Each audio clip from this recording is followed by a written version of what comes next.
This conference will now be recorded. All right, good afternoon, everyone, and welcome to the fourth and final installment of the APA Kentucky Sponsor Spotlight Series, a month-long series of continuing education opportunities that provide a look at some of the projects and planning topics of interest to planning professionals from across the state. I'm APA Kentucky President Brian Davis, and I'll be your host today. Today's session is presented by Lord Aeck Sargent and is titled Planning During COVID-19, Accelerated Trends. Aren't we all just, haven't we all just had so much fun planning during COVID-19?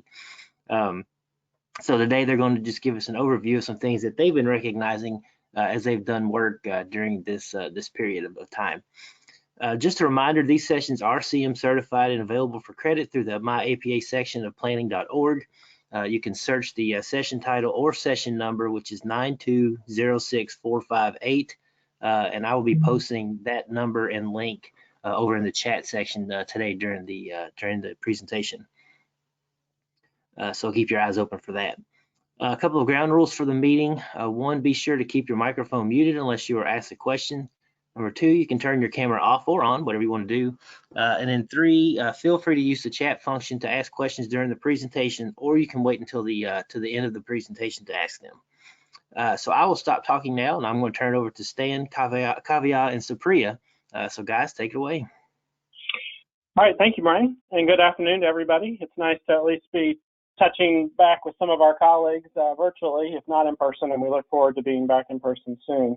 My name is Stan Harvey. I'm principal with Lord Aeck Sargent. We are an architecture and urban design firm based in Lexington, and two of my colleagues, Supriya and Kaaviyaa, are going to be helping me give a brief presentation about kind of what we're all living through right now, which is we're all living through this unusual and strange time.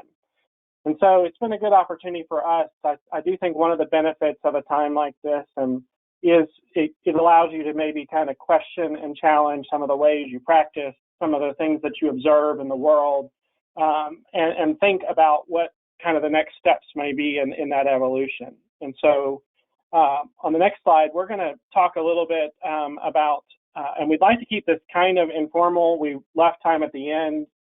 We'd love to hear from some of our other APA Kentucky colleagues on what they're seeing, both municipally and privately, in terms of trends and impacts. But what we tried to do was both talk a little bit about what we're observing, but also do a little bit of research that kind of backs up some facts and figures about these trends. And so hopefully that's helpful. And then we have a few project examples from some recent work that we think illustrate this. So we're going to talk a little bit about the time period we've all been living through since March and those immediate drastic impacts that changed how people were working and communicating literally within the course of a weekend. But more importantly, we're going to talk about what we see as accelerated trends in both real estate and development, in public space and mobility, and in just general planning practice. Next slide, please. So the premise that we would put forth is that while COVID has been an unusual time, there is kind of a tendency to maybe overthink the moment you're in. When you're living through it, it seems like it's all encompassing, and there can be an opportunity to maybe overinterpret short-term trends. But that said, I think what we think is that these trends that we're seeing more recently, in a way, were trends that we've been seeing pretty much, particularly since 2010, that there's been this accelerating trends in different areas of the economy and that have happened, and that COVID, if anything, was like an accelerant. Maybe it's moving us forward faster than we would have otherwise. And we've talked about this a little bit before, I think even in a previous presentation, how not only are trends accelerating, but the time period at which they make an impact on society is in a way accelerating as well. With us being more connected as a world and as a country, the time that it takes for new technologies and trends to kind of permeate into the general practice seems to be pretty fast. And so that's part of this accelerant as well. So that's a little bit of a background, and I'm going to turn it over, I think, to Supriya, who's going to start and just talk a little bit about the more recent history of what's been going on. Hello, everyone. I'm Supriya, and I'm going to take this on. So When COVID-19 hit us in March, basically the required physical distancing has completely changed how we occupy space and interact with it. A couple of things that immediately happened was travel completely changed, with more than 50% drop in scheduled flights and how many people were traveling, both internationally and domestically. All our education became almost 90% of the households became reported digital learning, and colleges got concerned about what the future enrollment would look like. Students started reconsidering their future plans. Private businesses started spilling out on the street, looking for different avenues to continue supply and survive this time. Open spaces, offices, all kind of conform to this new reality that we are living in. So this pandemic has basically led to major changes in human behavior and how we move around spaces, first time in our modern memory. So the first impact was, I'll be talking about the real estate and development. Okay.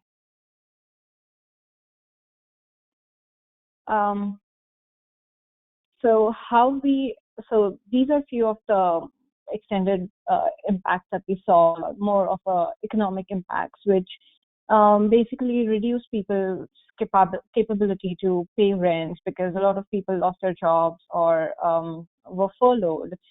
Grocery and supply stores ran empty since people focused more on buying and storing essentials and not extra spending. This, coupled with stay-at-home warnings, led to less footfall in places like malls and entertainment centers. And while deliveries and curbside pickups are already kind of a major part of the supply, restaurants became completely dependent on these systems for continuing businesses. In the current situation, housing, especially regards to housing, it has a lot of people have started to reconsider how we live. And as we dig deeper into our house, basically spend more time there, location has become less of a priority in the city and suburbs, given the change in traditional working environment. The need for larger houses and open spaces have basically become more important to individuals. Over 40% of the urban dwellers are now considering moving to less densely populated areas as a result of this. And with over 80 million millennials eyeing the suburb, they form the core group driving the demand for single-family rentals. And while single-family rental was, the need was already on the rise, this basically has led to a spike in it. Even in Lexington, over 40% of the rented homes are rented by population less than 35-year-old. And single-family rentals also form this part of a very, very alluring concept of having the American dream without having a mortgage. And if I could just add, I'm sorry to interrupt you, Supriya, but there was kind of a timely study that was released today, some may have seen this morning, where they've done a recent survey to ask people how many folks are contemplating making a move from their current home, and that it was 11 to 12%. And the vast majority were considering moving to a less dense place and a more affordable place, which isn't perhaps surprising given what we're doing. But that, they said, for frame of reference, is about 3 times what that survey would traditionally, if you asked people, are you contemplating making a move, it was at least 3 times what people would be thinking. Now, once again, these are trends that we're living in right now, so we'll see if they sustain themselves, but there is some interesting research that is kind of backing up some of these issues.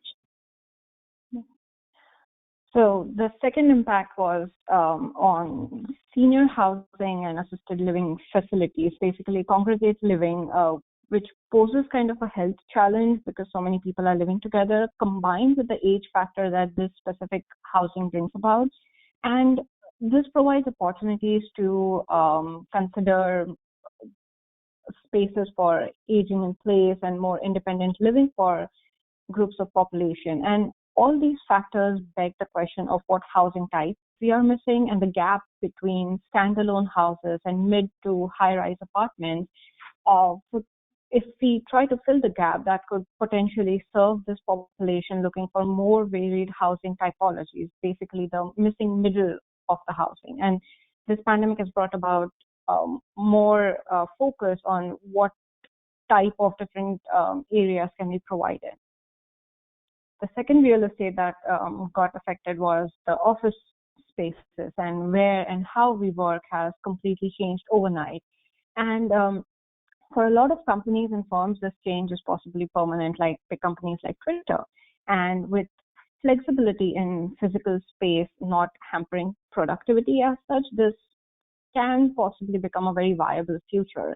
And tech combined with this has led to options like virtual reality office space being experimented. This by no means is a novel concept, but to make it a reality, it has been accelerated by companies like Facebook, who are actually conducting demos. This is a picture from their recent demo of what this might look like. And they have also expanded it to create like virtual kind of avatars of people, so people don't feel that lonely, but that's too far-fetched in the future. A more conservative solution is the idea of a 6-feet office, where we can create spaces in the existing offices to follow the mandated rule of having distance between people. It changes our layout. It kind of reverses the concept of open offices. We can explore more furniture designs and redefine the standards of how much space is required per person to operate in these spaces. Can I'm sorry again, Supriya, to jump in, but we would be curious to have a discussion, but, to further these trends Supriya is talking about, we took a survey of all of our 170 employees to ask them about work from home and some of these virtual things. And interesting, at least for us as a company, was that it literally split 1/3, 1/3, 1/3. 1/3 of folks wanting to be in the office 4 to 5 days a week, 1/3 wanting to be there 2 to 3, and one never wanting to ideally not be in the office if they could afford it. So it is some interesting change. I don't know that you would have got that much interest in work from home even 2 years ago. So taking this forward, if officers tend to go work from home permanently, this basically leaves a lot of real estate vacant. Economic downturn has kind of always led to closures of anchor stores or commercial spaces, but this 2020 situation is making us change how we occupy the space more at an accelerated pace, and this leads to a possibility of adaptive reuse of such spaces. And as planners, this space needs to be accounted for as possible future affordable housing, co-work and live spaces, and more mixed-use opportunity, and creating more decentralized urban centers. And going forward on that and addressing this evolving needs, in 2016, LAS had designed a hybrid residential and commercial space called E-Loft in Virginia. And this was a 1987 office building converted into 200 live-work units. And this was based on the premise that since 2008, 16 million people have joined the work-from-home workforce, and this is now more so than ever rising. So the lines between work, live, play are continuing to blur, and E-Loft was designed to offer this flexibility. And possibly decentralizing workplaces should be a longer-term consideration in this. The next is commercial. So industrial leasing, it was already on a rise, but from 2019 it has doubled from around 11% to slightly over 20%. And between May to June, there was almost a 40% spike in online buying. This led to increased demand in short and long-term industrial real estate, which is also expected to pool into in-city warehousing to reduce logistical costs. Another aspect to consider in this is that for smaller businesses, co-sharing of warehouse spaces in city would reduce a lot of expenditure for these businesses. This, combined with tech, has led to warehouse automation, because this could possibly be a next thing for the sector. It is, again, still in flow, and a lot of warehouses are still adapting it. But now it also provides an additional safety aspect that needs to be considered and reduces operational costs for these warehouses, especially in the labor department. With automation, another thing to be considered is that this might lead to reduced space for circulation and more spaces for storage. And as with office spaces, with major retail and department stores reducing their build footprint and focusing on e-commerce, this has always been going on, but this economic consideration this year this is another space that has been added to be considered for potential reuse in future planning. This image indicates how restaurants and eateries are expanding to the streets and now need more space to carry out their usual business. And these new spaces would need to be accommodated on how we design for streets and public spaces and building footprints as well. And I'll turn it over to Kaaviyaa to take this one forward. Supriya, there's a question in the chat from Sam, which is a really good question, which is, given these trends towards lower density, more affordable, some movement into the suburbs, et cetera, how are we dealing with this idea of mixed use, denser development, which tends to be more urban? I think one of the interesting things, and I think the bigger challenge, in my opinion, might be the in-between, because, if our practice is any indication, it's actually the urban mixed use in desirable locations that has maintained the strongest movement. There still seems to be a lot of development interest and investment flowing into particularly urban mixed use. It's the in-between. I think these trends that Supriya is talking about in terms of live, work, and having access, there's probably more interest in having services and other things close by, so you don't have to be traveling great distances. I think that might indicate that some of that still supported, but it's those are tend to be pretty high end and very desirable markets. So I don't know if that answers your question, but it's not that high end mixed use that's really been the challenge so far. I think it's going to be the kind of in between. Sorry, Supriya. Thank you, Stan and Supriya. Hello, everybody. I'm Kaaviyaa. I work with Stan and Supriya in the Lexington office. I'm going to talk about changes and impacts of COVID and how it has accelerated the trends with mobility and public open spaces. So when we talk about real estate, hand in hand, something that we have now realized is that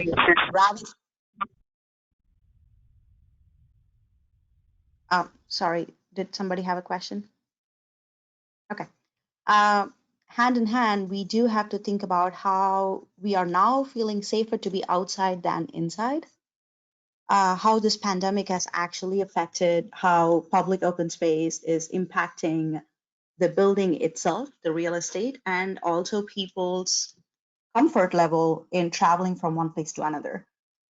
We have all talked about building resiliency, human resiliency, but there's something called social resiliency that we have to consider right now, because we have to now accommodate in indoor-outdoor living conditions or any such conditions to accommodate to the ever-growing change and the new normal.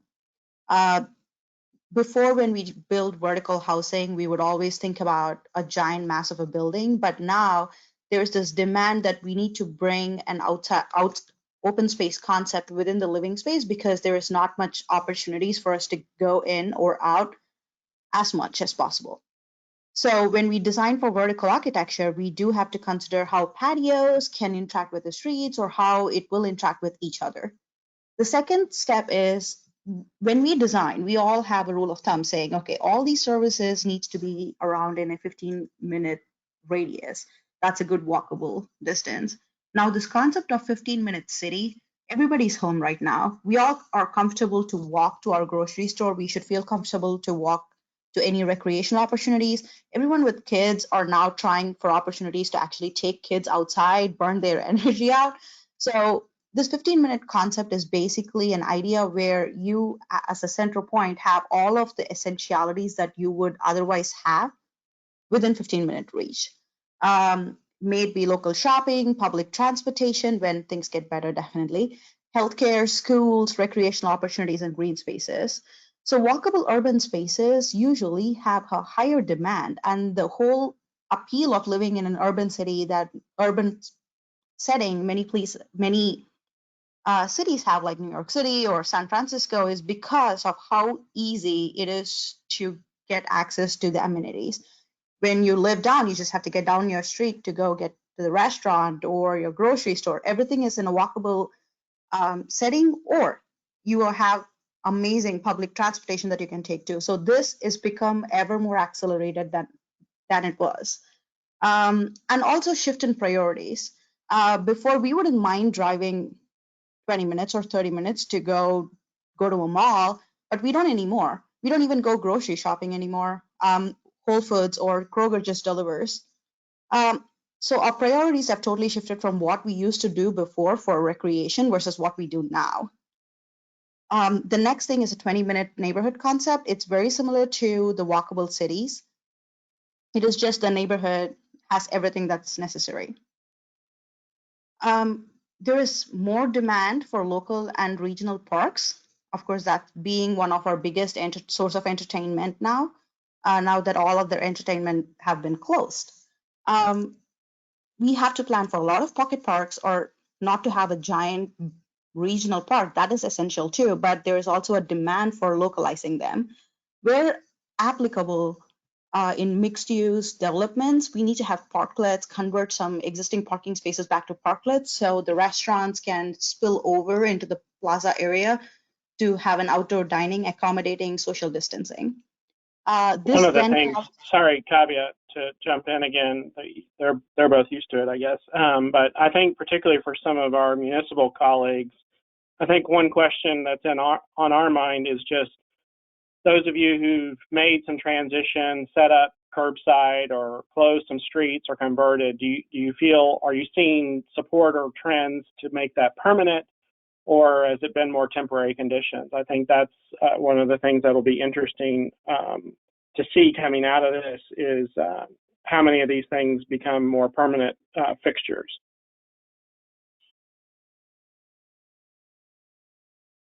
While we ponder on Stan's topic, there are other things also to think about. Supriya, can we go on before, if you don't mind? Thank you.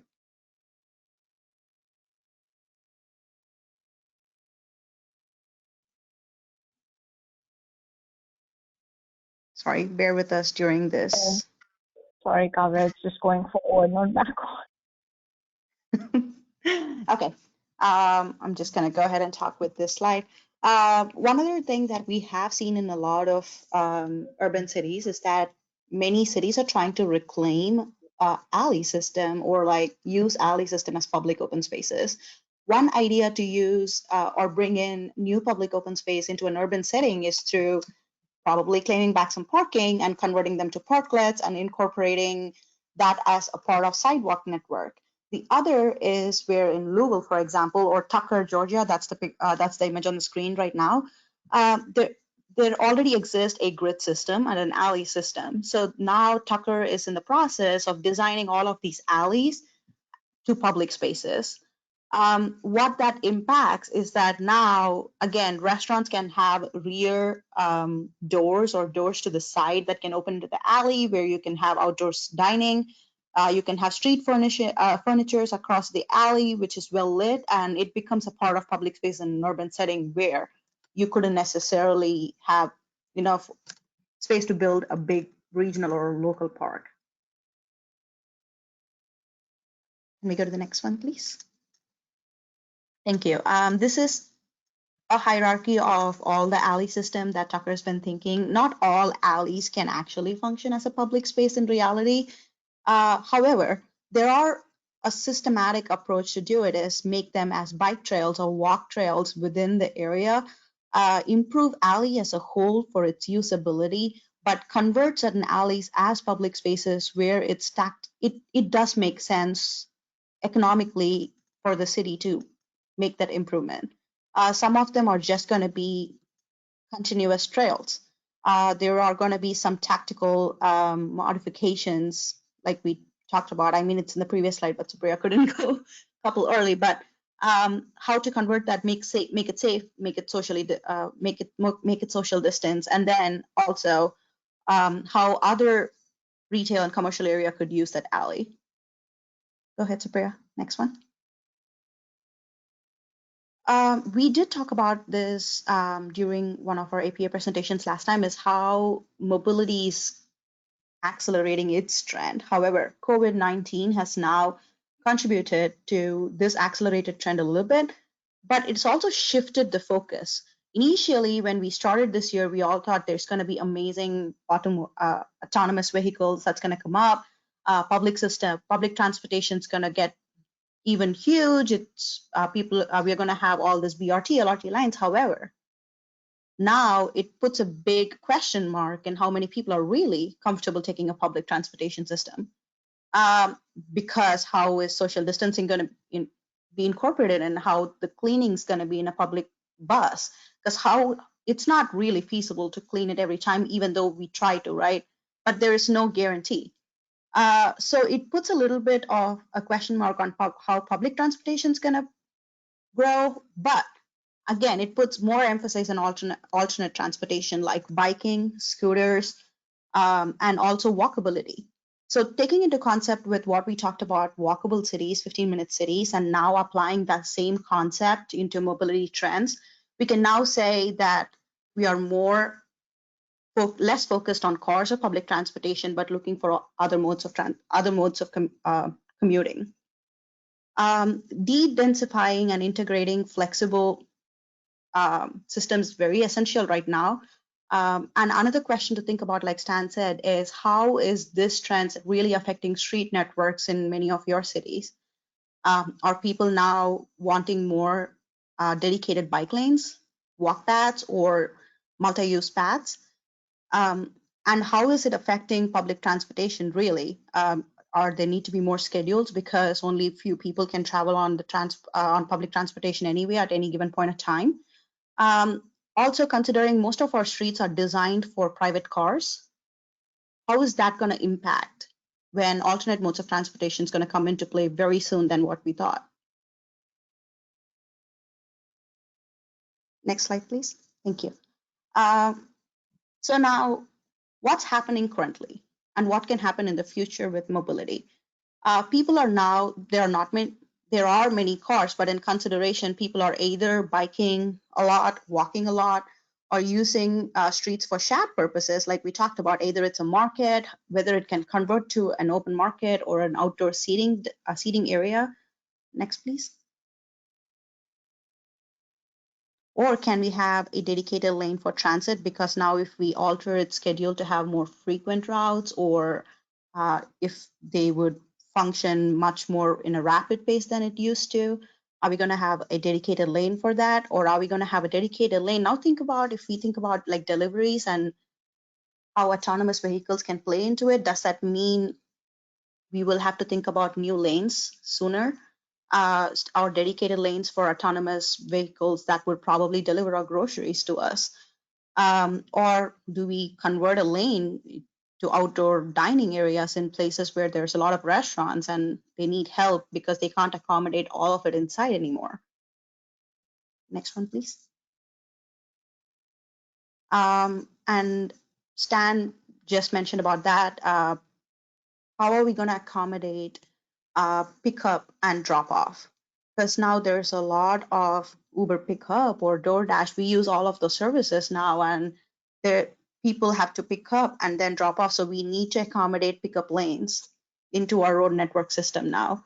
We need to think about having health and sanitation as a part of our system, stations where people can use hand sanitizers and everything. That probably would become a public impact or a public service within the street system. Next, please. So I did touch about this like a couple of minutes ago, is autonomous vehicles people have been experimenting with it. University of Michigan, Virginia Tech, they're already doing autonomous shuttle routes. But think about grocery deliveries, like I said, which can become autonomous, and there is opportunities, and if anything, there is more demand currently to do that. How are we going to accommodate that, and how is policy making going to be impacted if this is going to be the trend? Because we need enough number of people or demand actually to make a policy. Is this something that as planners we need to think about? And how COVID-19 really does impact and help bringing this trend even more faster. We thought about 2025 or 2030 that this would be applicable, but now it doesn't seem so far off.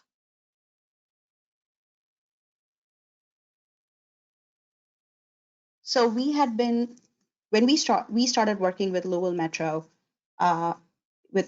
in planning for Cherokee Triangle and Bonnycastle neighborhoods.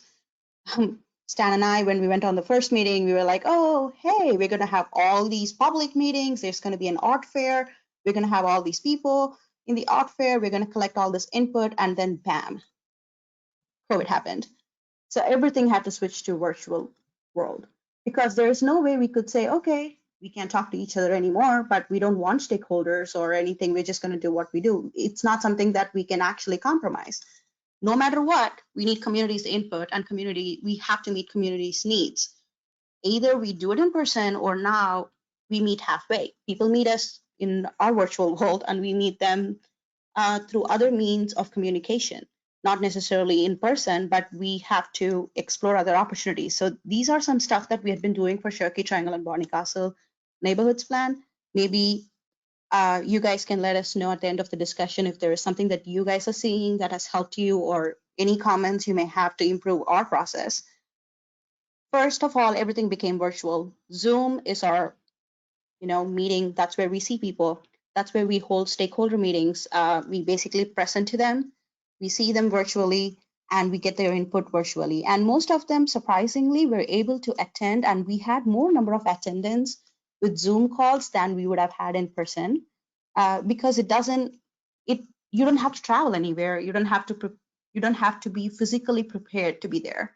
You just have to click a button on your computer. So it made it easier one way for people to attend these meetings. Next, please. Secondly, this was our only way to communicate. We had to go ahead and create our own website for the project. Everything that the community is going to know, or anybody wants to know about this project, you can go to ctb.com. That's the website we had created, and all the resources that we have ever basically done or going to do, any surveys that's going to come up, any workshops we're going to host, or anything we had posted in the past are all in there. So anyone who goes in there will have an entire record of the project start to end.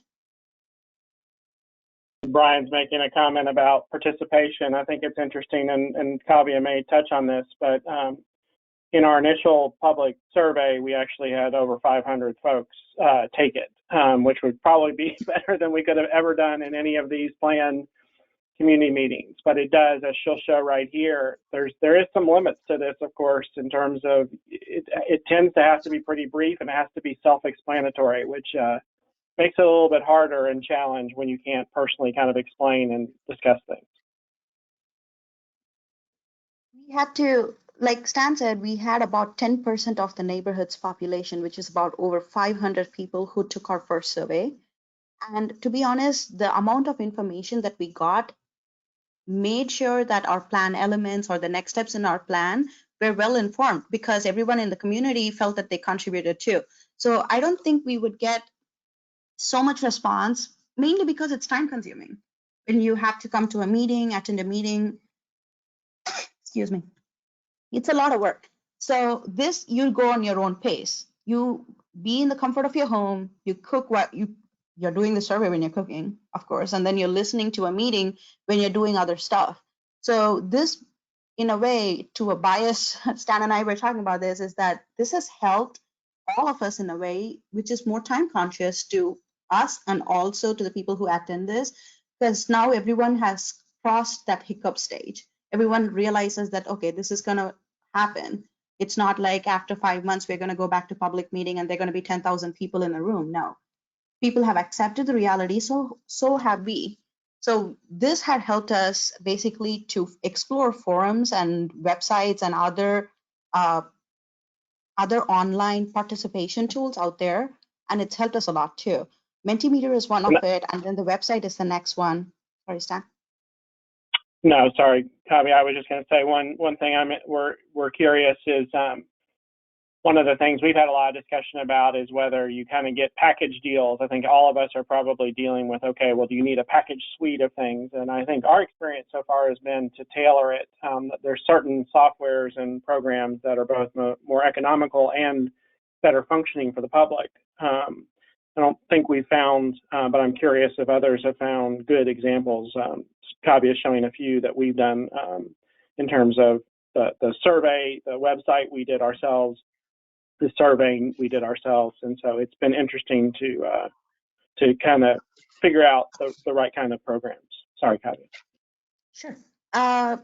One thing that we did have to think about, again, with planning practices, that we, like architects, have something called additional services, right? We would go and ask, okay, we have this contract, we have done X, Y, Z. If you want something else, you need to give us more money, or this doesn't come under the scope. But with planning, we never really go that far because most of our scopes contain. But when it comes to online platform, I don't know if anyone has found success or if you guys are thinking about it, is we now have to subscribe to a third party to bring in all of these engagement tools. Like Stan said, this is multiple forums. And since this is our first time too, we were trying to explore multiple places, which was more economical and would fit in the project scope and budget. However, there are some stuff out there which is a little bit more expensive in comparison to have all the suite together. But that is a consideration we need to have in the future. If everything's going to be online, how is it really going to impact the project's budget as well? If that is something that cities have to think about and ask the clients firsthand, be like, okay, are you guys going to use online forum? Is that something that's going to cost more on the budget? Is it included or not included? That is a decision as well that comes with how this trend or the shift in trend has actually impacted planning practice and budget and economy of planning practice and professional fees. Next one, Supriya. So this is an alternative that we found. So LAS, we love dot exercise. I know that many people out there, you guys love too. We were hoping to get some initial feedback from neighborhoods saying, okay, where do you think you want change, no change, or where do you think there are more ideas in the neighborhood? Then we found this forum where we can virtually, people can actually put these dots on the map and give comments. So this was almost an exact replication of what we would do in person to a computer, which worked out really fine. Like we said, we had over 500 responses, and we are now working on the second survey, which would be released soon. And once it releases, we hopefully would get as many results and comments back. I'm going to turn it over to Supriya. And with just a small end note is that working on both in-person and also virtual public engagement, we found it's not super different, or it's not something that is very hard. The shift has not been hard so far. Initially, they were because Zoom was new, not everybody was used to it. But now we find it more economical, more time sensitive, and also we do think there has been a lot of responses and people like to be on these Zoom calls. So this is our 2 cents on how it has impacted and how we have accommodated to that change. And to Kaaviya's point, this is in our whole presentation, that was a trend anyway. It was harder to get people out for public meetings and other things. So in a way, it wasn't that this is new. It was just pushing it a little bit further.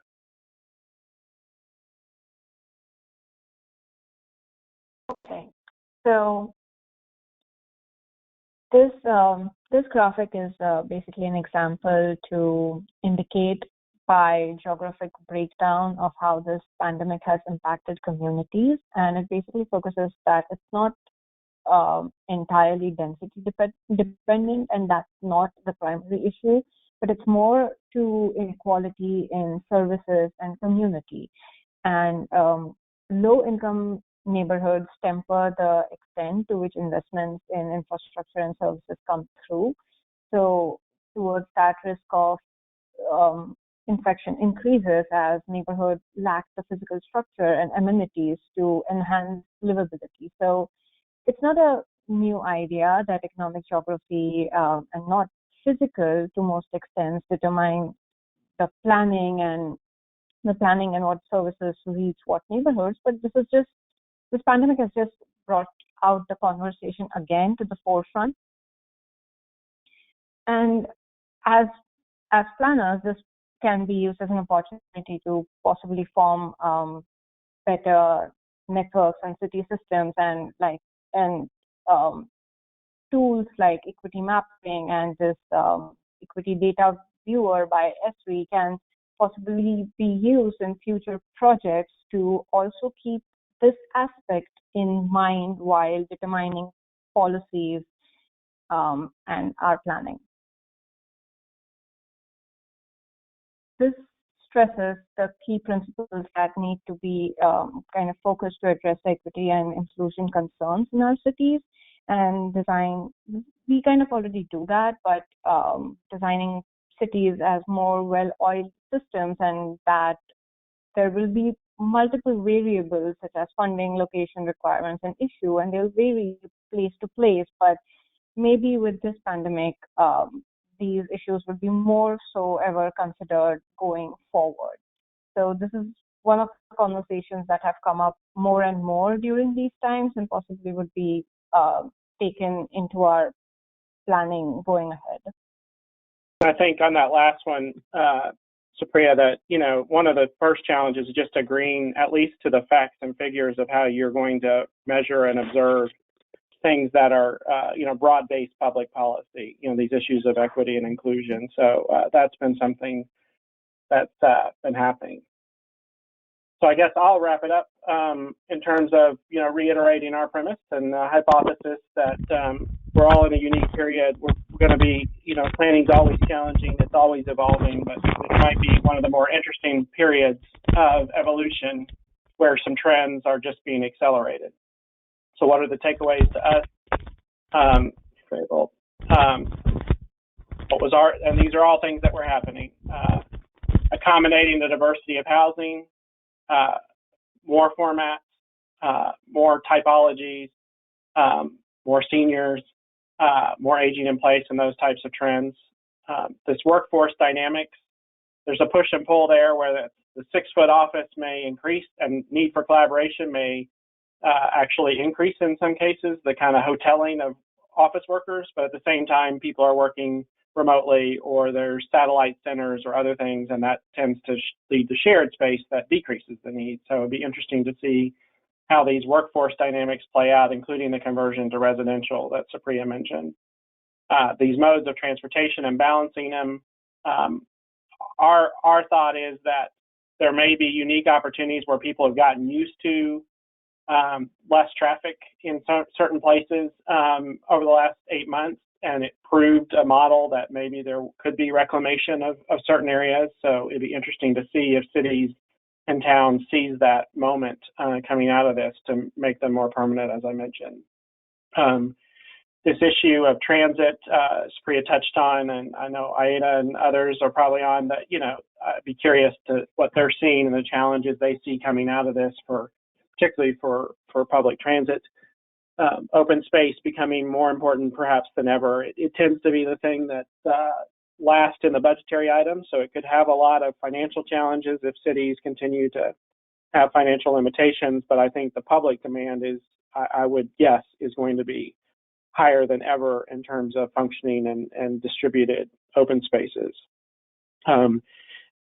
All aspects of what we do day to day, on our architectural side, it's building information systems and digital models, and then on the planning design, it's more movement to online tools and mapping and other things, and that was already happening, but really has become critical now. And then, as mentioned, just these ideas of how do we start to undergird all of this. with a discussion and a quantification and understanding of what are these impacts on equity and inclusion. So that's it. Thank you for an opportunity to kind of get through a lot. I'd love to open it up just for general comments or questions. Really be interested, as mentioned, just to hear from folks on their experience both during the last 7 months or so and what they see happening, at least in their organization or entity. Stan, Sam had a question specifically about if we have started to change the way we think about design with social distancing and other issues like wider sidewalks or trails and larger public gathering spaces.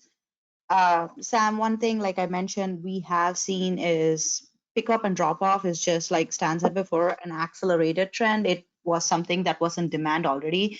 So in COVID-19 just re-emphasized it and made it want more. Similarly, having parklets or outdoor dining areas are some changes we are seeing that neighborhoods are asking. And for example, in Tucker, the client actually wanted to make sure to show that people are walking in social distancing in a rendering, that they wanted to show that this, even if it works, it's going to be the social distancing aspect is going to be part of it. So some of them are thinking about it, but I don't know if all of that would be a continuous or forever change in design thinking. And I will leave it to Stan to answer this further too.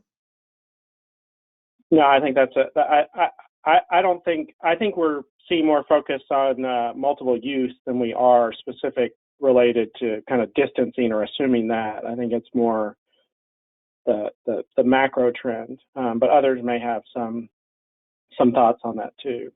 I think there's another question there, and I'll let Supriya talk about because she's now on Webmaster.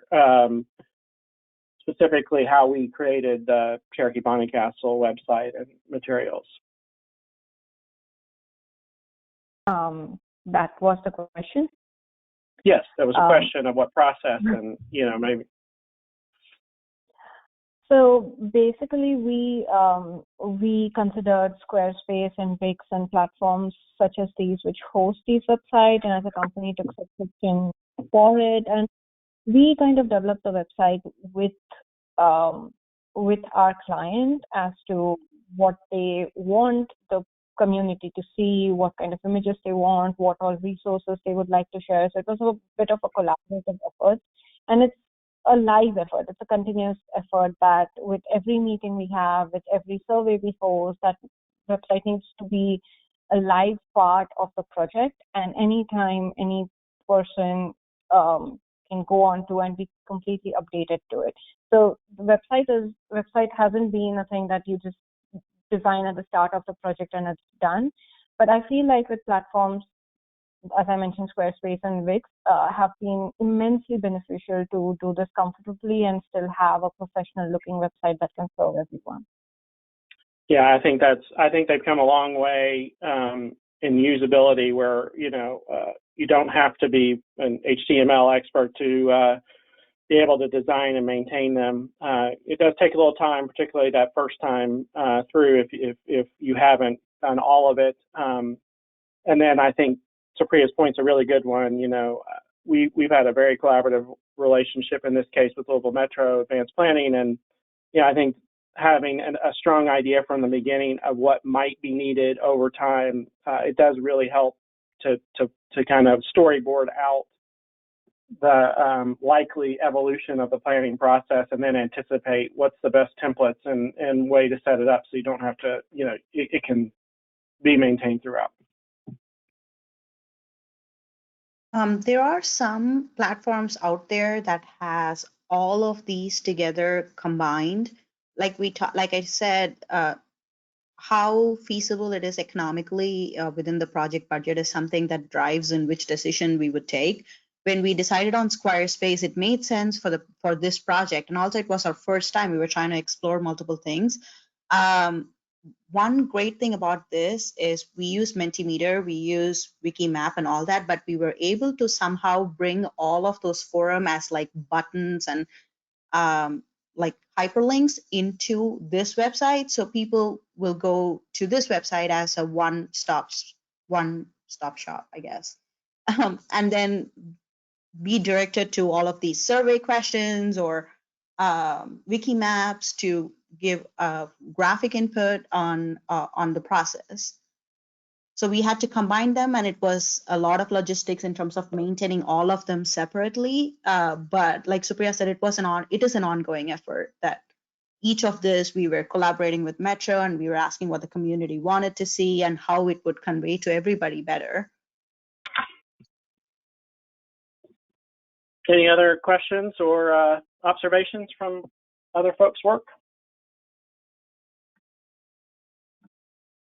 Oh, we just had one more question pop up in the chat, Stan. All right. Yeah, I think that's a good question on the temporal nature of seasonal spaces.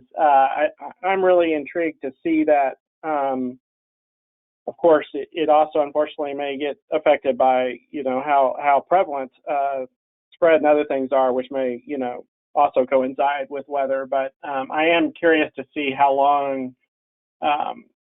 I know in our work we have thought about creative ways, and I think there probably is. My hypothesis would be that the public is interested in being outside and having some opportunities to safely congregate, that there will be more tolerance for the weather than there has been perhaps in the past. But I think we're going to see an experiment here in the next 2 or 3 months to see, particularly in a place like Kentucky, which would probably depend on the day, you know, and it may be that it's just in a place like Kentucky, it's when you have those rare, you know, really nice days that there's a rush that uses them. But I don't know. I think it's a good question because we are heading into a different period where it's just not as feasible without heaters or other types of things. And I'll be curious to see how it plays out.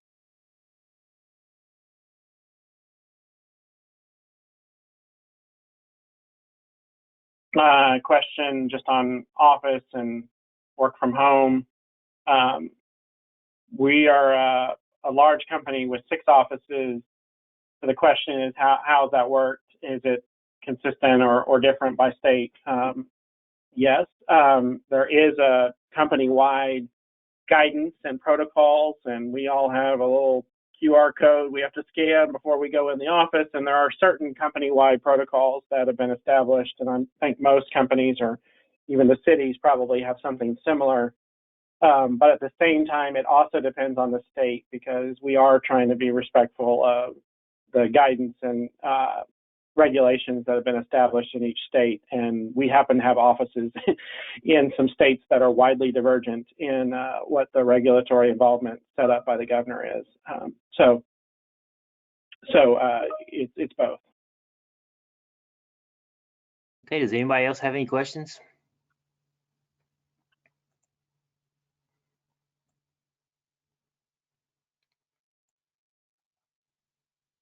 Well, if not, I'd like to thank the Lord Aeck Sargent for their continued sponsorship of APA Kentucky, and to Stan, Supriya, and Kaaviyaa for today's session. Again, this session is CM certified, so be sure to go into your into the My APA portion of planning.org and claim your credit. I did post the link to this event over in the chat, so if you can grab it out of there, fantastic. Or you can do a search by the session name or the number, which is 9206458. Also, we're very curious to hear your feedback on today's session. You can send your comments to me at brian.davis@lowellky.gov. Also, I'm happy to announce that if you missed any of the previous sessions that we had this month, we will be offering these sessions available on demand during the month of November. So you'll be able to go to our website, which is apaky.org. We expect to have links to each of the videos listed under the events tab starting sometime early next week. So if you missed an event, you can go back and watch those, and then be sure to claim your credit at the planning.org website. So again, thank you to our sponsors, Lord Aeck Sargent, Gresham Smith, Kendig Keys Collaborative, and HMB Professional Engineers for presenting these sessions this month. and for all of you for joining us. We certainly appreciate the time that you've taken out of your day to join us. So until next time, this is Brian Davis saying have a good afternoon and happy planning. Thanks, everybody.